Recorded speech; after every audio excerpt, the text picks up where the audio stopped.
Despite never once in my life planning to be overweight, I have to admit there have been a few advantages. As I've already said goodbye to the first 10 pounds in my 80-pound weight loss journey, I feel that now is as good of a time as ever to give a proper farewell, a proper highlight reel, memorial goodbye to the last 70. The number one reason why I actually loved being overweight was not caring about calories. I could fully embrace my foodie side without worrying about how it was going to affect me, at least in the moment. It was so easy to just pick fast, convenient food without worrying about the extra calories. And I'm not sure how it is in every part of the world, but here where I live, that left me with dozens more options whenever I went out to eat. Usually most restaurants here will have like a healthy section, or there'll be like a little icon indicating it's lower in fat, higher in protein, or just lower calories overall.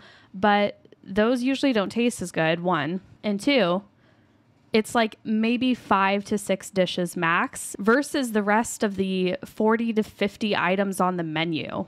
I love a good ice cream bowl. I love a good dinner out. And I'm going to be honest, this is number one for a reason. I had a lot of fun embracing my foodie side. But the number one thing that I hated about being overweight was still being concerned about my health.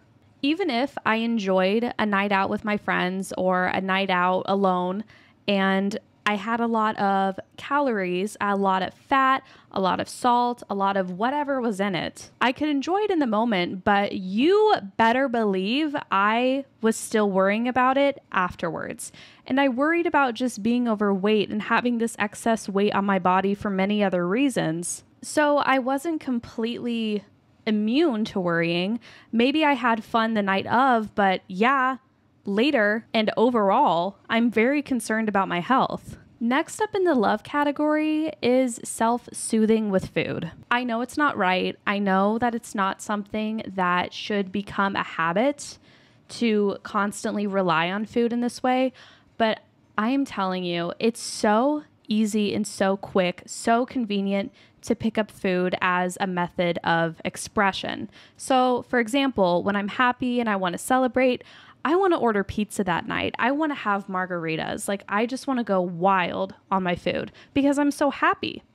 But then when I'm so anxious and I'm so worried, I still really want to eat. Maybe I want like takeout or something else. I 100% admit that I'm an emotional eater. And honestly, maybe that was part of the fun. And genuinely, I think I'm going to miss having that quick answer, that quick way to express, to soothe.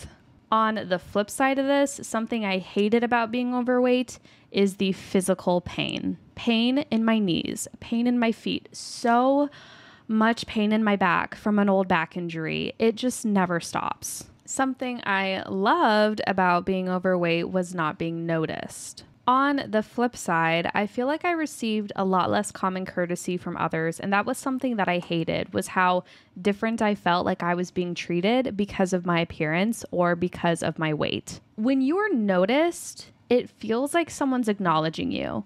And then when you're purposely avoided or ignored, it feels like you're just furniture in the room that people look through. To be honest, there is no winning with this one because on one side, I want to be acknowledged, but on the other side, I don't want attention. And I don't have a good solution for this. I'm just saying how I feel. Something I've loved about being overweight is not being cold as much. Hypothyroidism has officially entered the room. I am medically intolerant of the cold, and having a bit of extra weight on me, honestly, does help me not feel as freezing to my bones. But something I've hated is chafing. Also, and this one is like oddly specific, but it's the sensation of moisture or like wetness trapped in my back or my sides, especially when I'm showering and when I'm trying to towel off. I don't know why. I don't get it, but it drives me bananas. Thank you so much for joining me on this little farewell pros and cons list. If you haven't already, please consider liking this video and subscribing to be notified of my next videos. I release a lot of different content now, so I'm hoping there will be something good for you. Thanks for listening. Bye.